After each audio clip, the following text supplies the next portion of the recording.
पूरी नहीं होती है, बस उसके लिए भागता रहता है। हमारा जीवन ऐसा है कि कभी सुख होता है, कभी दुख होता है, कभी अच्छे विचार आते हैं, कभी बुरे विचार आते हैं।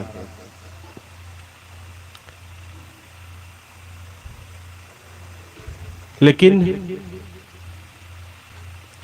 सुख बहुत कम होता है और दुख बहुत ज्यादा होता है।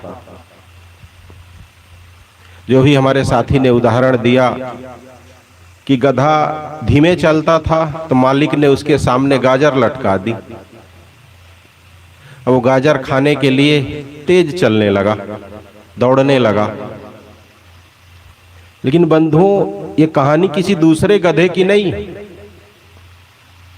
ये दो पैर वाले गधे की है। हम सबके सामने भी गाजर लटकी हुई है।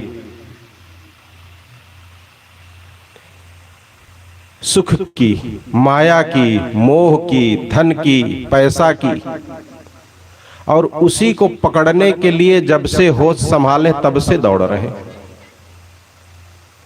मिली आज तक?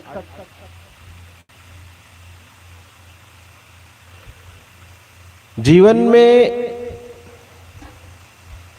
सुख बहुत थोड़ा मिलता है। लगता है कि यहां सुख होगा, पत्नी में, बच्चे में लगता है केवल सुख होगा, मिलता भी है थोड़ा मोड़ा। कभी कमा के लाख हजार रुपया दे दिया, कभी पैर दबा दिया, लेकिन रुलाता कितना है। हर आदमी का हाल यही है। ज्ञान और अज्ञान दोनों जीवन में लगा रहता है, और यही के साथ आदमी जीवन जीता है।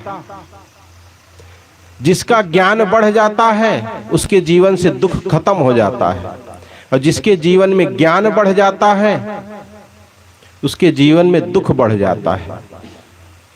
जिसके जीवन में अज्ञान बढ़ जाता है उसके जीवन में दुख बढ़ जाता है।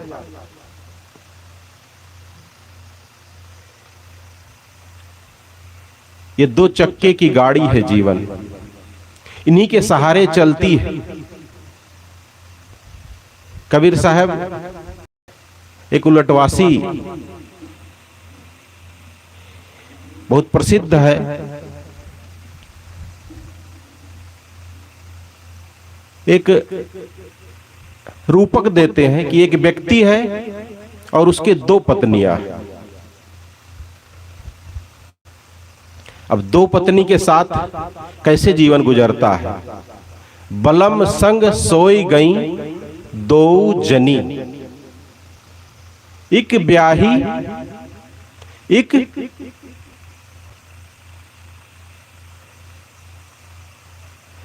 बलम संग सोई गई दो जनी, एक ब्याही एक आधी भली, दोनों सुगम सुहाग भली। इसका क्या भाव है? एक व्यक्ति है जिसके साथ दो पत्नियां रहती हैं, उस व्यक्ति की क्या दशा होगी समाज में। आप लोग एक बहुत पहले फिल्म देखे होंगे कि एक आदमी के साथ एक आदमी जब गलत कर देता है और जब जज उससे पूछता है बताओ इसको क्या सजा दी जाए, तो जिसे सजा देना रहता है उसके दो पत्नी रहती है। तो कहता है सर साहब इसकी दो पत्नियों से शादी करवा दिया जाए, बस यही इसके लिए सजा है। देखे हैं आप लोग? तो दो पत्नियों से जब शादी हो जाती तो जीवन दुखमय बीत जाता है। ये दो पत्नियां क्या है? सद्वृत्ति और असद्वृत्ति। आदमी कभी सद्वृत्ति में जीता है, कभी असद्वृत्ति में जीता है। सद्वृत्ति में जीता है तो प्रकाश की ओर जाता है, पद में और आगे बताया गया, एक अंधेले की तरफ ले जाती है, एक उजाले की तरफ ले जाती है, एक कुएं में ढकेलती है, एक ऊंचा उठाती है। एक के साथ शादी हुई है और दूसरे के साथ इसका अनैतिक संबंध है। गुरुवर कबीर कहते क्या है और भाव क्या होता है, और ये हर आदमी की कहानी है। हर आदमी अगर वैसे है जैसे दो पत्नियों से शादी किया हुआ आदमी, दो पत्नियों से शादी कर ले तो उसका जीवन कैसे गुजरता है। एक को तो यहां लोग संभाल नहीं पाते हैं, मिट्टी पलीद हो जाती है, इतना उल्टा सीधा करना पड़ता है, इतना दुश्मनी मोल लेना पड़ता है, लड़ाई झगड़ा मुकदमा सब कितना हो जाता है। यहां हम सब के साथ दो दो लगी है। हमें बढ़ाना है, हमें सहयोग किसका करना है? सद्वृत्ति का। अगर सद्वृत्ति का सहयोग करेंगे, उसको अपने साथ रखेंगे, उसके साथ ब्याह हुआ है तो हमारा जीवन सुखमय बीतेगा। ज्ञान के साथ जीवन जिएंगे तो जीवन सुखमय बीतेगा। और अज्ञान में बिना सोचे समझे आदमी दौड़ दिया है बस सुख पाने के लिए। सुख है भी वहां कि नहीं इससे कोई मतलब नहीं। अगर दौड़ दिया है मान लो एक आदमी, तो उसको समझ तो आ जाना चाहिए 2 साल 4 साल 10 साल 20 साल 50 साल में। संत जन एक उदाहरण देते हैं कि एक व्यक्ति सुबह अपने घर से उठता है और एक दुकान पर जाता है चौराहे पर, और दुकानदार से पूछता है, भैया हमें खीर बनाना है, क्या आपके यहां चीनी मिलेगी?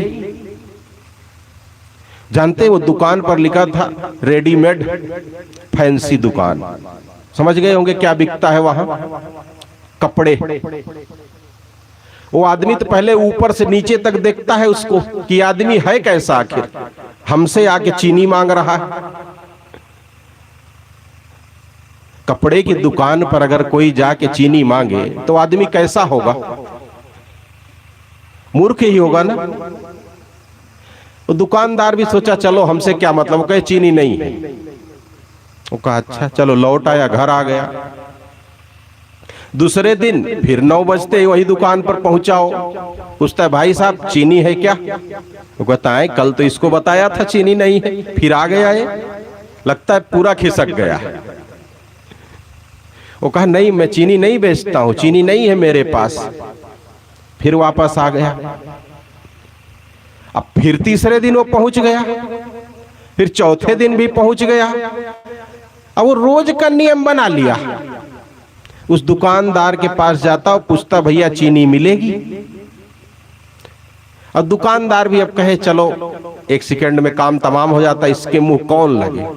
वो भी कह देता है नहीं चीनी नहीं है, वापस घर आ जाता है। बंधुओं ये आदमी कोई दूसरा नहीं है, ये शायद हम ही सब लोग हैं। हम सुख पाने के लिए एक ही दुकान पर जाते हैं, संसार के, और उस संसार की दुकान में क्या मिलता है? प्राणी और पदार्थ।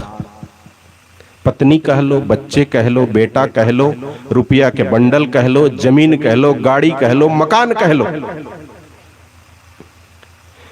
इसी दुकान पर जाते हैं, चाहते हैं सुख मिल जाए। और आज से नहीं जा रहे हैं, कब से जा रहे हैं? कल से। जब से होश संभाले हैं हम, तब से इसी दुकान के पीछे जा रहे हैं कि शायद इन लोगों से थोड़ा सा सुख मिल जाए। सुख खरीदने के लिए बंधुओं हम जब से होश संभाले हैं संसार के प्राणी पदार्थों से चाहते हैं, जो उस दुकान पर है ही नहीं। उसका बाजार तो अलग होगा ना। चीनी लेना है तो उसके लिए राशन की दुकान पर जाना पड़ेगा, दुकान बदलना पड़ेगा। लेकिन हम बहुत होशियार हैं, आज तक हम दुकान नहीं बदले और शायद आगे बदलेंगे कि नहीं ये भी कोई पता नहीं है। आगे का भी कोई ठिकाना नहीं। अभी भी हम कल भी उसी दुकान पर जाने वाले हैं बंधुओं। उस व्यक्ति को तो कोई बताने वाला नहीं था, कोई उसके मुंह लगने वाला नहीं था कि उसे बता दे पकड़ के, भैया इस दुकान पर चीनी मिलती तो यहां ले ले। लेकिन हम लोगों को तो बताने वाले संत जन, संत समाज बैठा है, हमारे गुरुजन बैठे हैं, बता रहे हैं कि तुम जिधर चल रहे हो बंधुओं, उधर केवल दुख है, पीड़ा है, अज्ञान है, अंधेला है। लेकिन फिर भी नहीं संभलते। इतना दिन हो गया सत्संग, कथा, प्रवचन सुनते हुए, फिर भी अभी हम दुकान नहीं बदले।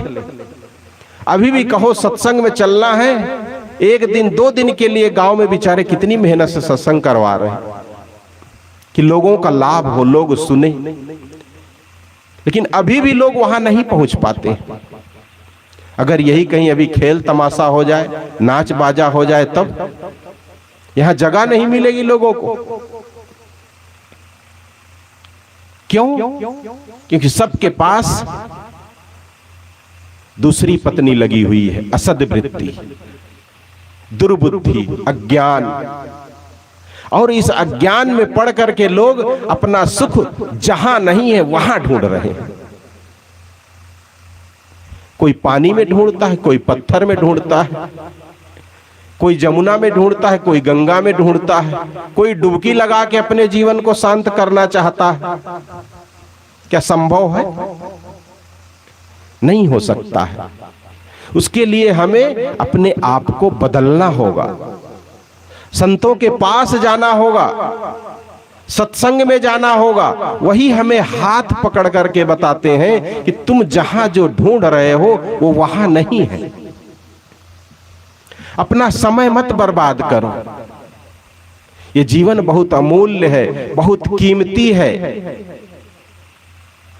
इसको दुर्बुद्धि में मत गंवाओ, अज्ञान में मत गंवाओ। इसको सत्संग में लगाओ, अध्यात्म में लगाओ। जब अध्यात्म में लगेगा तभी तुम सुख पा सकते हो, शांति पा सकते हो। और संसार से तो केवल थपेड़े मिले, दुख मिला है, पीड़ा मिली है। अपने जीवन पर एक नजर तो डालें। जितना हमने कमाया और अपने इस गृहस्थी जीवन में लगाया, बदले में क्या मिला हमको? कोई बताएगा क्या मिला? पत्नी से पूछो तो बताएगी तुमने किया ही क्या हमारे लिए आज तक? कहेगी कि नहीं? अक्सर आप लोगों को सुनने को मिलता होगा कि आपने हमारे लिए किया ही क्या। अब कहने के लिए तो आपने पूरी जिंदगी लगा दी। शायद उसमें से 10% कमाई अगर कहीं परमार्थ में लगाए होते, गांव की सेवा में लगाए होते, गरीब की सेवा में लगाए होते, अनाथालय में लगाए होते, तो आपको आज संतुष्टि होती थोड़ा। और जिसके लिए आप लगाते वो आपको भगवान से कम नहीं समझता कि नहीं? हमारे जीवन में बहुत बार भगवान बनने का अवसर आता है बंधुओं, लेकिन हम चूक जाते हैं अपने घर की माया मोह में, अपने लाभ के चक्कर में। एक बहुत बढ़िया एक व्हाट्सएप पर मैसेज आया था, मैं बता दूं। एक बच्चा गर्मी के महीने में लाल बत्ती होती ना शहर में, सिग्नल, वहां गाड़ियां रुक जाती हैं, वहीं पर नंगे पैर छाता बेच रहा था। कई छाता अपनी गोद में लिया था, लेकिन वो अपना पैर कभी दाहिने पैर पर रखता और कभी बाएं पैर पर रखता। जब लाल बत्ती हुई तो एक महाशय रुक गए। अब रुक गए, लगभग 1 मिनट 2 मिनट का रुकना होता है। तो देखे एक बच्चा रोड के किनारे छाता हाथ में लिए वो अपना पैर बदल रहा है। कभी दाहिना पैर बाएं पैर पर रखता, कभी बायां पैर दाहिने पैर पर रखता। उनको समझ आ गया कि पैर जल रहा है इसका, इसके पास चप्पल नहीं है। संयोग से वो अपने छोटे बच्चे के लिए जूता खरीद के ले जा रहे थे। उनके बच्चे का जूता फट गया था। बहुत जिद किया तो सोचे खरीद लूं आज, और झोले में रखे तो उनको लगा कि मैं इससे ज्यादा जरूरी इस बच्चे को, हमारे बच्चे का जूता तो फटा ही है ना, इसके पास तो है ही नहीं। अब शौक से तो कोई छाता बेचेगा नहीं, मजबूरी होगी कोई, तभी छाता बेच रहा है। वो महाशय कुछ सोचे न समझे, साइकिल किनारे खड़ी किए और बैग लिए और उस बच्चे के पास चले गए और जूता पॉकेट से निकाल के, झोले से निकाल के उसके सामने रख दिए। बच्चा जूता पहन लिया, जूता एकदम फिट आया। अब जानते हैं बच्चा क्या कहता है? कहता है महाशय आप भगवान हैं क्या? वो कहे नहीं, ऐसा क्यों कह रहे हो बेटा तुम, मैं भगवान नहीं हूं। कहा नहीं नहीं आप झूठ बोल रहे हैं, आप भगवान, जरूर भगवान हैं। उन्होंने कहा हाथ धर के उसके सिर पर, नहीं बेटा मैं भगवान नहीं हूं। बच्चे ने कहा अगर आप भगवान नहीं तो फिर भगवान के दोस्त होंगे। कहे तुम ऐसा क्यों कह रहे हो, ऐसा कैसे कह सकते हो, सबके जैसे ही तो हूं मैं। कहा नहीं बात ऐसी नहीं है। कही क्या बात है? बच्चे ने कहा कल मैं रात जब सोया तो भगवान से प्रार्थना किया कि प्रभु मैं इतनी मेहनत करता हूं इतनी छोटी उम्र में, दिन भर छाता बेचता हूं और मैं इतना नहीं कमा पाता हूं कि अपने लिए एक जूता खरीद लूं। मेरा दिन भर पैर जलता है, कम से कम कुछ ऐसा करो कि एक जूता भर का तो कमा लूं। कल ही मैं ये विनती की और आप आज जूता मुझे दे दिए, आप कैसे भगवान नहीं है? इतना कहना था कि महाशय की आंख से आंसू की धारा बहने लगी। उनको लगा कि भगवान बनना इतना आसान है। बंधुओं हम सब भी भगवान बन सकते हैं। बहुत अवसर गंवा दिए। हमारे गांव में दुखी और गरीब लोग नहीं है क्या?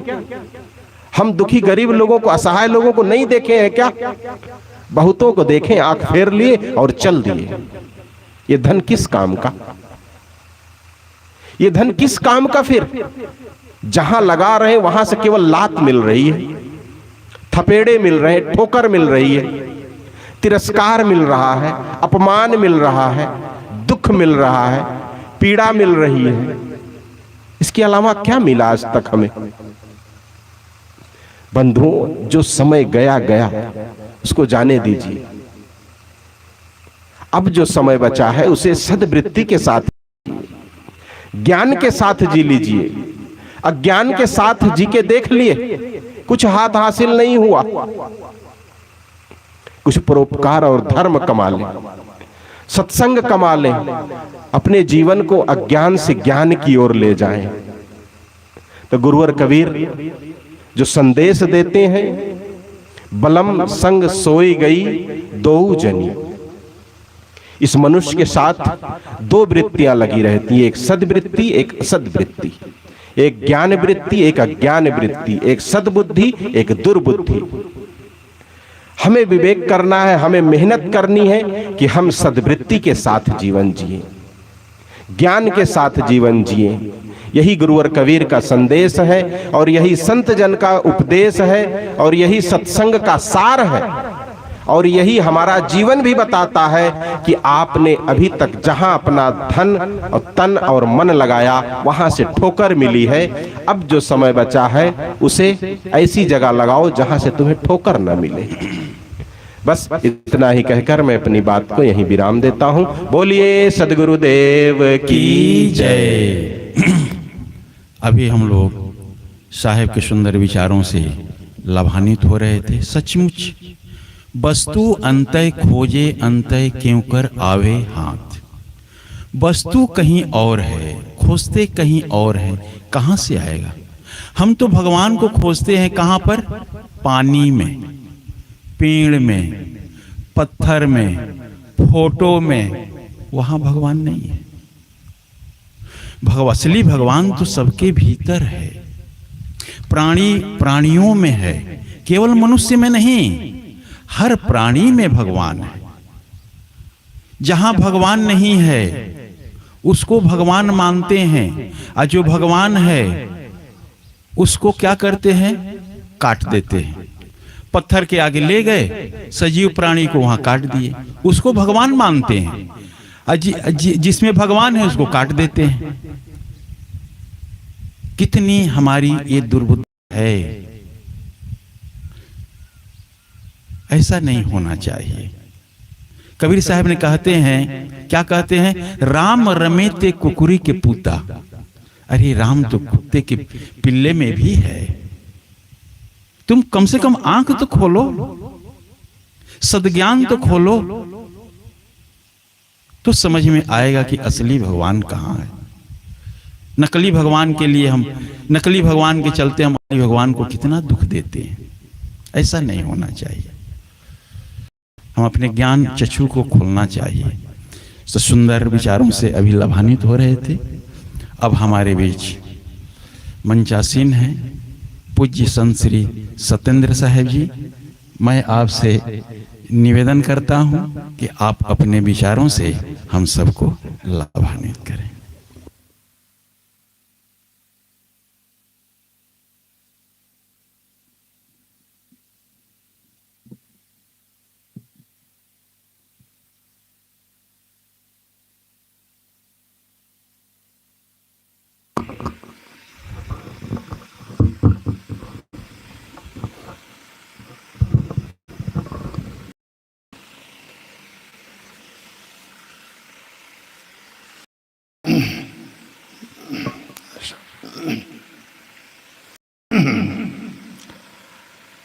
बोलिए सद्गुरुदेव की जय।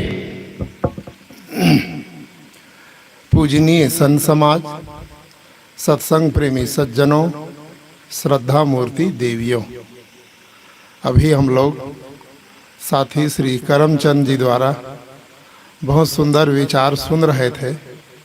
मैं बीच में आकर के उनको डिस्टर्ब कर दिया। अच्छे प्रवक्ता हैं, बोलते हैं, और मैं बीच में, मुझे पीछे आना था तो गड़बड़ हो गया। चलो कोई बात। सदगुरु कबीर ने एक साखी में कहा है, काला सर्प शरीर में खाइन सब जग झारी, बिरले ते जन बाँची हैं जो राम ही भजे विचार। सदगुरु इस साखी में बताते हैं, एक काला सांप है जो संसार के सारे लोगों को खा रहा है। इससे वे ही बचेंगे जो विचार पूर्वक राम का भजन करेंगे। बीजक सदगुरु कबीर का मुख्य ग्रंथ है। उसमें 11 प्रकरण हैं। अंतिम प्रकरण है साखी। तो साखी प्रकरण की ही एक साखी है। सदगुरु कहते हैं, काला सर्प शरीर में खाइन सब जग झार। झार, झारा झार, झारा झार छत्तीसगढ़ का शब्द है। जब किसी के यहाँ कुछ कार्यक्रम होता है या शादी या और कुछ, तो निमंत्रण दिया जाता है। तो निमंत्रण दिया जाता है तो कहा जाता है, भैया झारा झार निमंत्रण है ना, कि मतलब घर के जितने सदस्य हैं सब के सब आइए। तो सदगुरु इसमें कहते हैं कि एक काला सांप ने संसार के सारे लोगों को खा रहा है। ज्ञानी को, मतलब अज्ञानी को तो खा रहा है, ज्ञानी कहलाने वालों को भी खा रहा है। अनपढ़ को तो खा ही रहा है, पढ़े लिखे लोगों को भी खा रहा है। निर्धन को तो खा ही रहा है, धनी कहलाने वालों को भी खा रहा है। मतलब झारा झार सभी इससे बचे हुए, कोई इससे बचे नहीं है। सदगुरु कहते हैं, वे ही बचे हैं जो विचार पूर्वक राम का भजन करता है। एक काला सांप है, क्या चीज? काला सांप है कामना, कल्पना और अहंकार। ये तीन सदगुरु श्री अभिलाष साहब इसकी टीका व्याख्या करते हुए तीनों को प्रस्तुत किए। कामना, एक कामना होती है कल्याण की, आत्म सुधार की। जैसे यहाँ सत्संग हो रहा है, आयोजक के मन में कामना हुई कि संत गुरुजनों को बुलाऊं, स्वयं सुनूं, इस क्षेत्र के लोगों को सत्संग का लाभ मिले, हुई कामना ना। तो उनके मन में कामना जगी, गुरु जी से निवेदन किए, संत समाज आए और 3 दिनों से आप हम ज्ञान की बातें सुन रहे हैं कि नहीं। तो यह जो कामना है एक कल्याण में सहायक है, जीवन में इसकी आवश्यकता है, इसको नकारा नहीं जा सकता है।